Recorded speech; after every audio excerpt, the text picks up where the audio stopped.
This stupid boy called prophet. So you wanted me to be quiet. Why you talk against my spiritual father? Why you frame up lies? You blackmail for a living. You pay people. A gay like you. You stupid boy, you want me to be quiet. If you are the one, someone is talking against your biological father, will you be quiet? Will you be calm? Will you be calm? You expect me to fold my hand and be looking at you, cooking up lies, talking trash, talking rubbish against my spiritual father, bringing out fake evidence, and you say, Confronting Manuel. So all this, so now that one of your informants is dead, that is now you want to bring out all the conversation because one of your informants is dead. You never finish, oh. One by one. You people will be dying one by one. But I can't wait for you to die before I disgrace you first. I want to disgrace you before you die. Greetings, people. It's Mr. Pull the Trigger yet again on another episode of the Enlightenment series. I bring you again another episode of madness exhibited, madness showcased by maybe the fourth favorite son of Jeremiah Omoto for fame. Whatever that he's doing, he is gunning for number one. He wants to be number one. He wants to be the closest to Omoto for fame, so he has to do as much as he possibly can. And Omoto for fame only keeps him because he's the most crazy one amongst all of them. He's the most illiterate.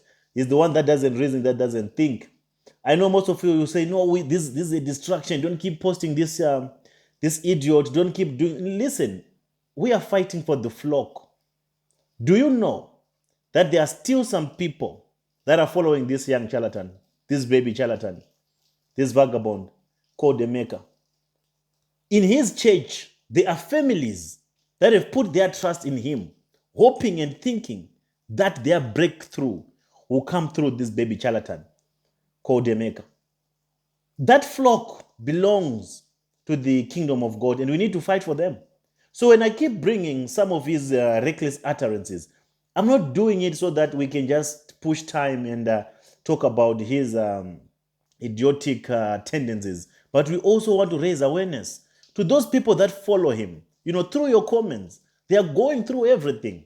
And some of them are opening their eyes. They are beginning to see the truth.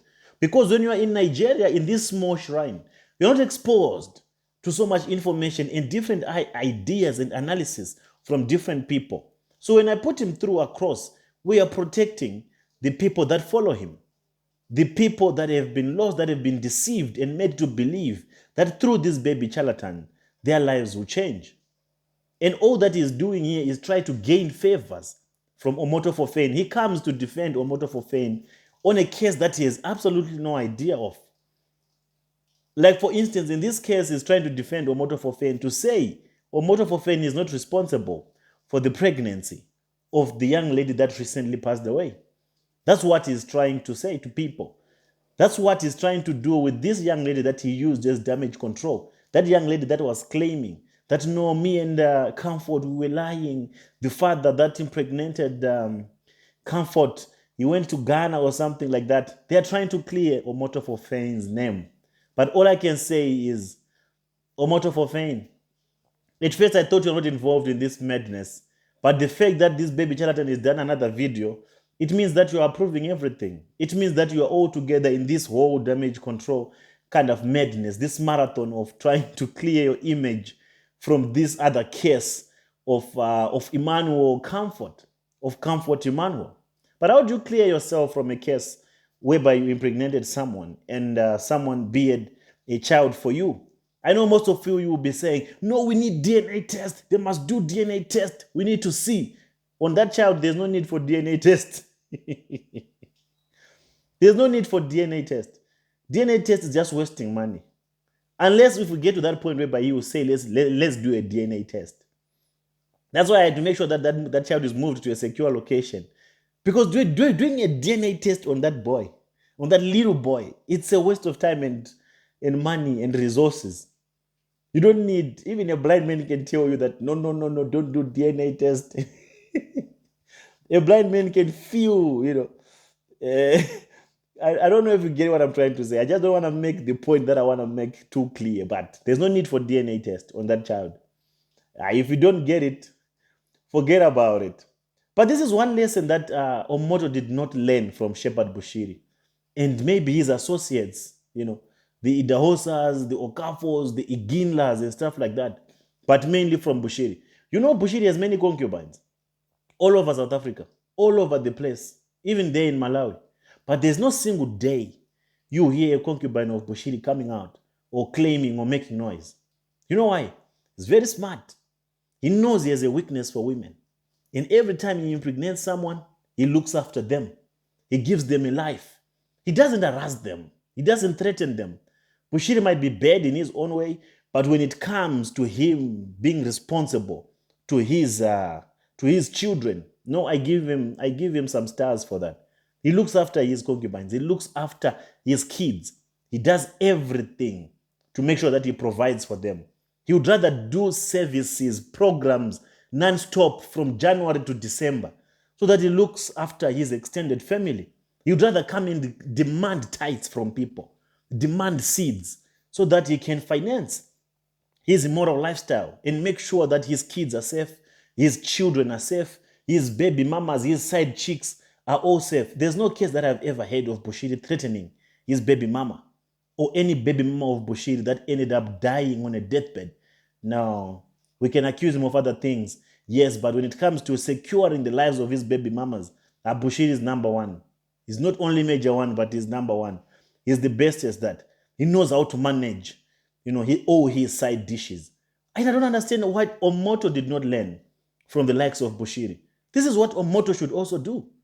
Omoto, all he had to do was to look after Comfort, was to look after this young lady, provide for her, and make sure that he secures the future of his little boy. Now he should be appreciative to me now because I'm now the godfather of his young man. That's other thing that's gonna bring me and Omoto closer, because I'm now the godfather of his little man. But he should do better, man. Omoto, my brother, listen. Look after your side dishes. Don't threaten them. There's really no need for you to threaten these young women that you would have slept with. There's no need. Just give them a life. All they want is a life. There's poverty in Nigeria. If you sleep with them, give them something. Open businesses for them. Start something for them. I can't ask you to stop it because I know you can't. You can't ask a Nigerian prophet to stop sleeping with women in his church. Come on. That's like you asking him to stop preaching. Or that's like you asking him to stop asking for money from his gullible members. If they don't sleep with young girls in their churches, they will not prosper. They will not be able to maintain their occultic rituals.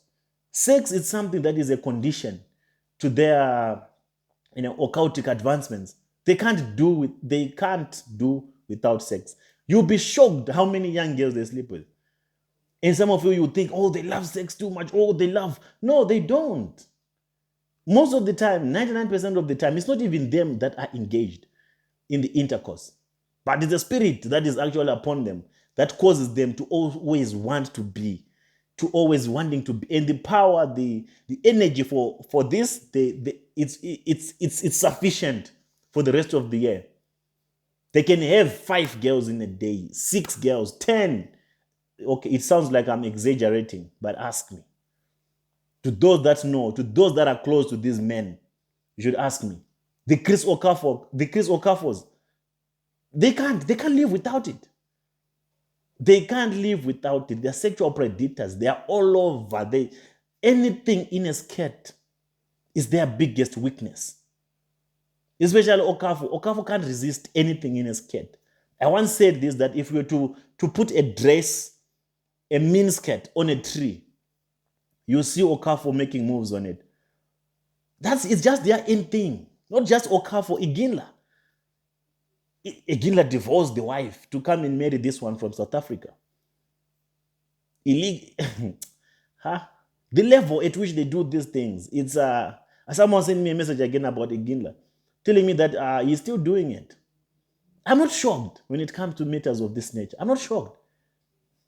That's how they sustain their lives. That's how they keep up. with their covenants that they signed with the gods that they worship. Don't ever be mistaken to think that these ones are under the God of the Bible. No, they have their own gods that they submit to. And the only way to appease these gods is to live this kind of immoral lifestyle. Anything dirty, it satisfies the gods whom they worship.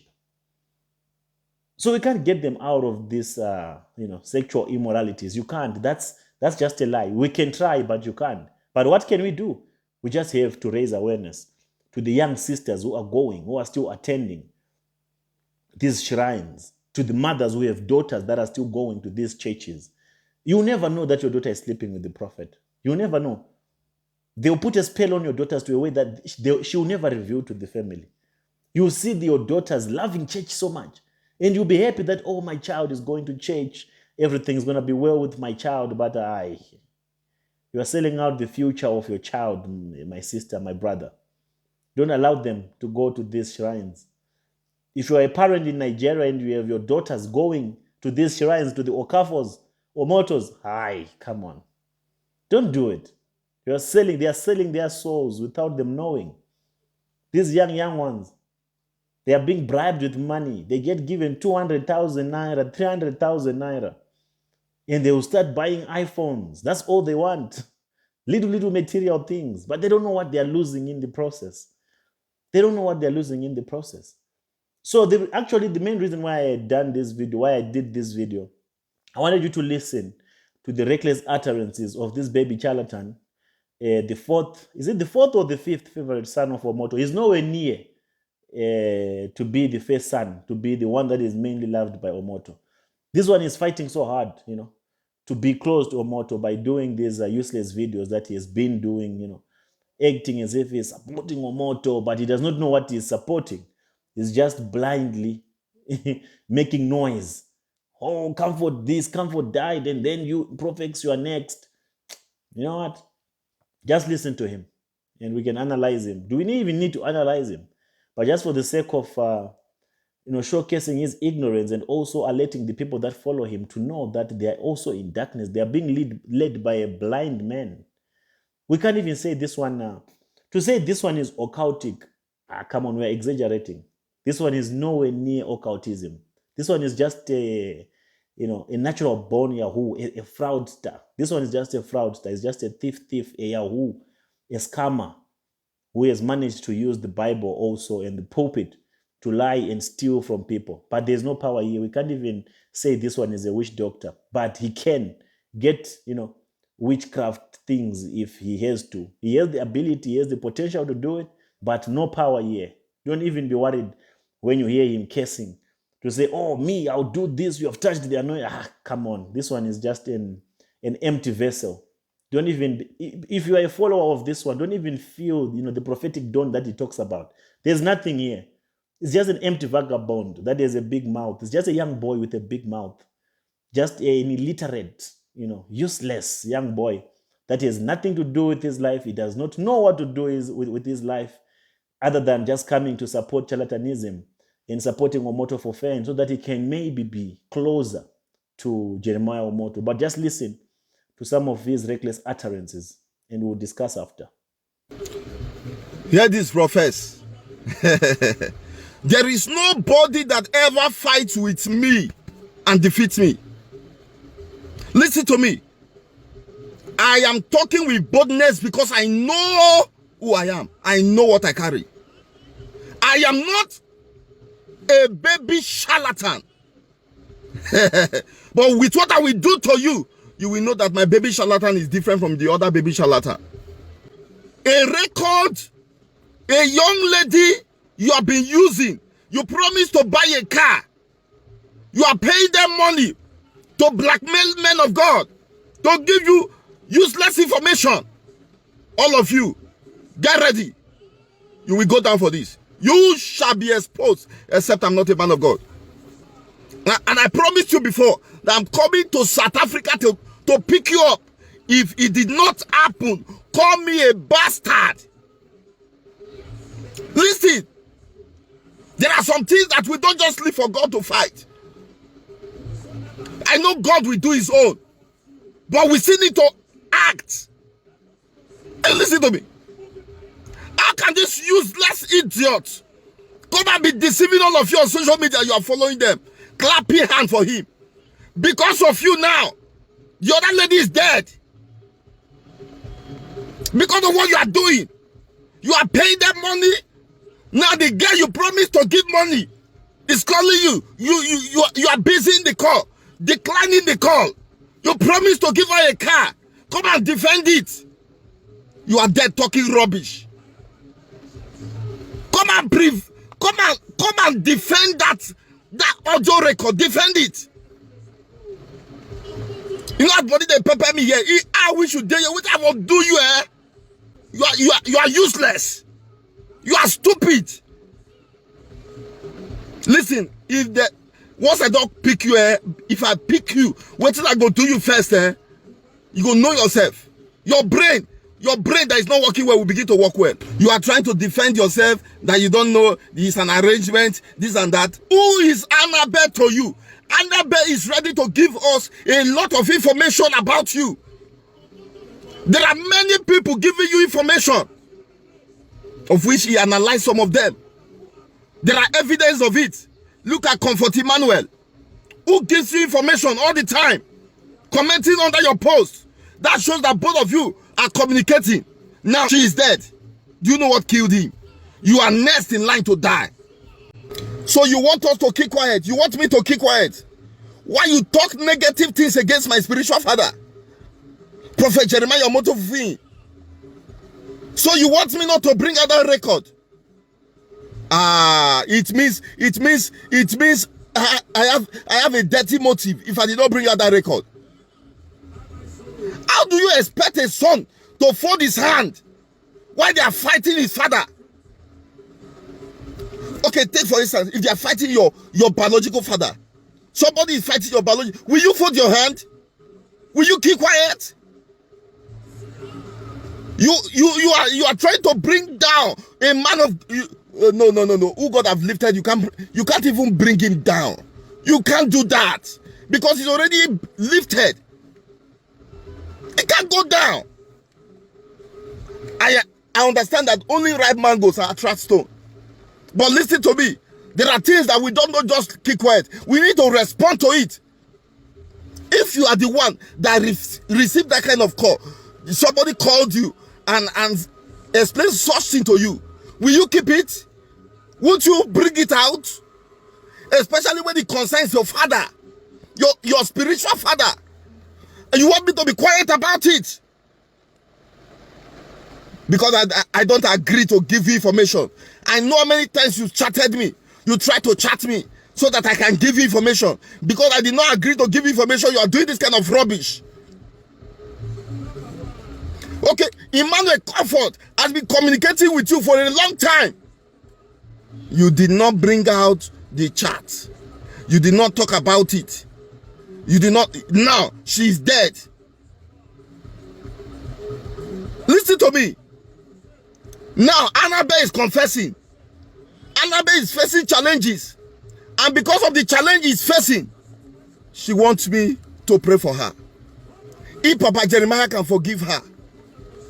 We don't know what happened to the other Comfort Emmanuel.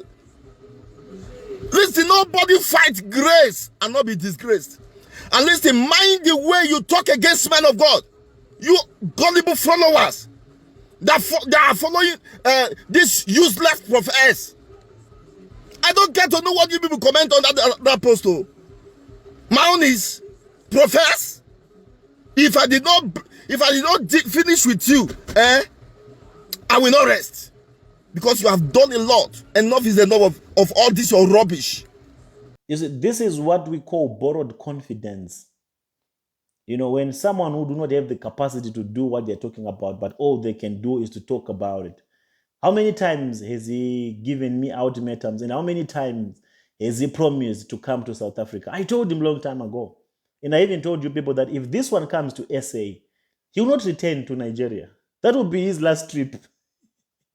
It will be, you must buy a one-way ticket, even if he does not have money to come to SA. Let me buy him a ticket and let's allow him to come.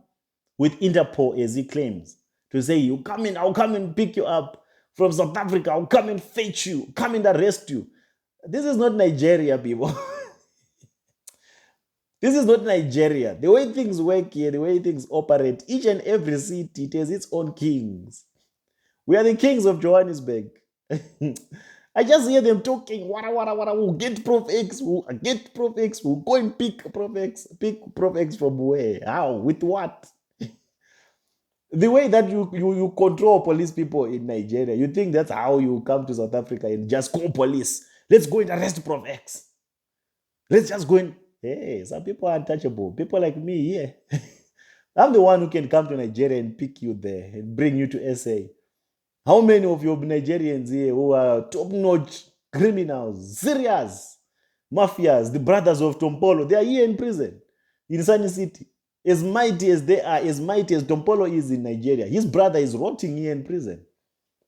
Why not coming to pick him out of prison? If he was in Nigerian prison, you could have broken him out or you could have taken him out. Here, Papa, things work different. So don't lie to people. Don't give Omoto. I know there are so many people giving Omoto confidence that, no, don't worry, we'll deal with this young man. Omoto, my brother, stop paying people. Stop wasting money. I've warned you and I've told you and I've advised you so many times. Anyone that comes to you and promises you that they can do something, they are lying to you, my brother. They are lying to you. The only thing that they want is to extort money from you and to lie to you and take money from you. None of them have that capacity. None whatsoever can do it. It's practically impossible. The big promises that they make to you, they're not easily achievable. But allow them to try with their money, and when they succeed, okay, pay them millions. Because right now I'm worth millions. In dollars, not in naira. Billions, maybe. Billions. I think I'm your biggest threat right now. At the moment, I'm the first man that has given you sleepless nights.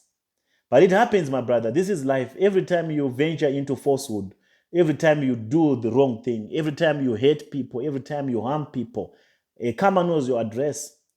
Things will always come back to you. Like now, things are coming back to you. All the sins that you committed in the past, they are now coming back to you now. I always say I'm the punishment of God. If you had not committed great sin against God, God would not have sent a punishment like me upon you. So repent, my brother. If you do not want to suffer the consequences of your sins, come out clean. Bring us baby testimony. Tell us where baby testimony is. Bring us the CCTV footage. Tell us who those two women are. I believe you know them. I'm convinced you do know them. Not that happens, my brother. You and I will forever be having this conversation. And you shall sleep no more. You will start having good sleep when Sister Ruth Matthew start having good sleep, sleeping next to baby testimony. That's when your peace will be guaranteed. As for now, it's a luta continuo. It's water in the kingdom, in the camp of the enemy, in the camp of darkness. There shall be no rest for the wicked. That's my story. And I'm sticking to it. It's Mr. Pull the Trigger. I'm out.